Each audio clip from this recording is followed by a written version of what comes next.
It took 25 years to unravel this chilling story. A student from an American university left a party and vanished without a trace. From the very first days, the police had a suspect, but they couldn't prove his guilt. Only several decades later, a podcast author uncovered the horrifying details of the case, drew the attention of millions, and compelled the police to reopen the investigation.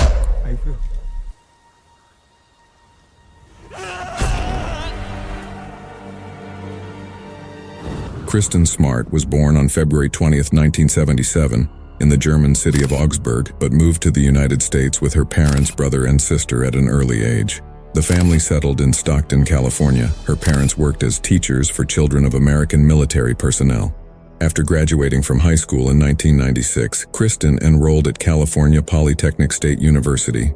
In her free time, she worked as a lifeguard at the campus recreation center. On May 25th of that year, a big party was planned at a fraternity house to celebrate one of the students' birthdays. Kristen planned to go, but her friends decided not to, so she went to the fraternity house alone. The party was typical of American college students. A large group was drinking alcohol, listening to music, and having a good time. That evening, Kristen drank too much, felt sick, and around 2 a.m, decided to head back to her dormitory. However, she could barely walk on her own. Noticing her on the street, 2 other students, Cheryl Anderson and Tim Davis, decided to walk her home. They both attended the party. After a while, another student who was also at the party, Paul Flores, joined them. He offered to walk Kristen to her dorm since he lived the closest. Cheryl and Tim, who needed to go in a different direction, said goodbye to them and left. Since then, no one has seen Kristen alive. At first, her disappearance wasn't given much importance. Her roommate, Margarita Campos, was the first to start worrying. She was sure that her friend would return home after the party, but this did not happen. Adding to the worry was the fact that all of Kristen's belongings, including her passport, wallet, and bank card, were left in the room. This meant she couldn't have just left and gone somewhere. Margarita contacted campus police only 2 days after Kristen's disappearance, seemingly holding on to hope that Kristen was all right and would come back home. However, the campus police did not take her roommate's report seriously. It was the weekend, followed by Memorial Day, a national holiday in the United States dedicated to fallen American soldiers. The local police simply assumed that Kristen had gone home, ignoring the fact that she had left all her important belongings and documents in her dormitory. It is also important to note that Kristen's home was a 7-hour drive from the university campus, a distance too great to travel suddenly without money and documents, especially in the middle of the night. A few days later, the local police decided to take some action and called Kristen's parents. Her mother informed them that Kristen had not been home and had not called in recent days. This call caused her mother to worry, and her parents went to the police. However, the police there were also reluctant to open an investigation. They stated that not enough time had passed since Kristen's disappearance and that she could have easily been out with friends. It was only on the 4th day after her disappearance that the search began. At first, the girl was searched for by volunteers, but the search yielded no results. The first thing the police did was interrogate Paul Flores, who had volunteered to walk Kristen to her dorm and was supposed to be the last person to see her. He told the detectives that he and Kristen reached her dormitory, after which they said goodbye, and she went home alone. After that, he supposedly went straight to sleep. However, this story quickly revealed inconsistencies. Paul's dormitory neighbors saw him heading to the shower around 5 a.m., while he and Kristen had parted ways after 2 a.m. Additionally, the young man had a black eye and scratches on his knees. When asked by several people about how he got these injuries, he gave 3 different stories. Paul Flores looked extremely suspicious, but there was no direct evidence against him. Since Kristen's disappearance, a month had passed, and the police expanded the search area for the girl to her hometown. Journalists inflated the case, seizing on the similarity to the plot of the popular series Twin Peaks. The news even mentioned certain psychics who had already solved the case. According to their version, 2 men killed the girl on the campus grounds, after which they took her to a cliff and threw her into the water. Of course, these statements gave the police nothing. A year after Kristen's disappearance, her parents sued Flores, accusing him of involvement in the girl's disappearance. In 1997, Flores testified under oath, but he answered only one question when asked to give his name. In all other cases, he invoked the Fifth Amendment, which allows the accused not to testify against themselves. After that, the parents filed a lawsuit against Kristen's family, accusing them of causing emotional damage. However, both of these lawsuits led nowhere, as the police had no evidence to hold Paul accountable. On May 25, 2002, on the 6th anniversary of Christine's disappearance, authorities officially declared her dead. Throughout all this time, they also failed to come closer to solving the case, until 2018 when California resident Chris Lambert decided to launch his own podcast series dedicated to various crimes. At the time of Christine's disappearance, he was 8 years old and remembered this chilling story well from the news.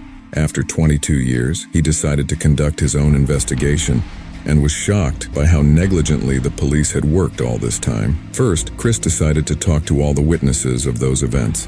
From university students, he learned that Paul Flores had a bad reputation. The young man had repeatedly harassed female students, but no official complaints were ever made. Furthermore, Chris analyzed the actions of the police and concluded that they had made several critical mistakes. Detectives only came to Paul Flores's father's house 2 months after the girl disappeared, despite the fact that Paul lived there with his father. The police should have immediately searched the house, but when the police finally conducted the search, they did so very negligently. Detectives did not bring forensic specialists or service dogs trained to detect decomposition odors. Because of this, the search essentially proved useless. The detectives also did not inspect 2 vehicles belonging to the Flores family, one of which Paul could have used to transport Christine from the campus to his father's house.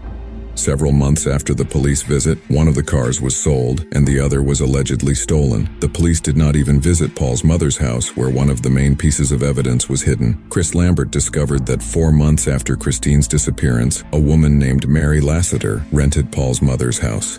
In one of the rooms, she found an earring that strongly resembled the necklace Christine was wearing at the time of her disappearance. This necklace was also visible in photographs of the girl posted on billboards throughout the county. Mary noticed this similarity and took the earring to the police. What do you think? The police initially refused to include the evidence in the case files and later lost the earring altogether. But what Chris found out next is truly shocking. The yard in Paul's mother's house was always paved with concrete, but shortly after Christine's disappearance, a piece of concrete was cut out and a flower bed was dug up there. That already seems strange. But what came next is even more interesting. Mary Lassiter, who rented the house, told Chris a very eerie fact. In the early days after moving in, she heard a sound resembling a digital alarm clock at 4:20 a.m. and 4:20 p.m. every day. The sound came from the backyard of the house, right under that same flower bed. One day the sound stopped. Either the alarm clock's battery died or it was dug up and moved. Chris Lambert headed to Christine's mother to tell her about this. Upon hearing the story about the alarm clock, the woman was speechless with shock and couldn't speak for several minutes. Then she finally said that Christine always set her alarm for 4:20 a.m. because she had to be at work at the campus recreation center by 5 o'clock. When in 2019 the Lambert podcast aired, it was listened to by over 6 million people. The public was shocked that the police had been inactive all this time, allowing the killer to remain free. The new lead Chris uncovered only intensified the outrage. As a result, the police department decided to reopen the case. And this time, more than 20 years later, they did their job properly. They conducted searches in 4 locations, including Paul Flores's house. Initially, the police only reported finding evidence of interest to the investigation. On January 29, 2020, law enforcement announced they had seized 2 of Paul's vehicles as evidence. Later, it became known they finally excavated the yard at Paul's mother's house, but Christine's body was not found there. However, the police assured they obtained evidence that decomposition traces of a human body were indeed present under the flower bed. On February 11, 2021, news broke that Paul Flores had been arrested. However, the reason for this was not Christine's disappearance, but rather possession of an unregistered weapon. On March 15th, a judge issued a search warrant for the house of Paul's father, and on April 13th, both father and son were taken into custody in connection with Christine's disappearance case. The court brought murder charges against Paul and accused his father of complicity, according to the investigation's version. When Paul and Christine were left alone, the young man began to harass her but was resisted. This explains the origin of scratches and bruises during the struggle. Paul could have killed Christine, then loaded her into a car and taken her home. Later, he and his father buried the body in the backyard of his mother's house and disguised the area as a flower bed. After some time, they decided to dig up the remains and move them to an unknown location. Father and son did not plead guilty, and the legal process continues to this day. However, with such a set of facts and evidence, they are unlikely to escape punishment. Although justice has been delayed for 25 long years, Christine's parents made a public statement thanking Chris Lambert and the millions of caring people for collectively uncovering the truth. Now we can only wait for the legal process to conclude and for the criminals to receive their punishment. Thanks for watching, friends. What do you think about this story? Share your thoughts in the comments. I'm always interested in your opinions. Subscribe to my channel, there's much more to come. See you next time.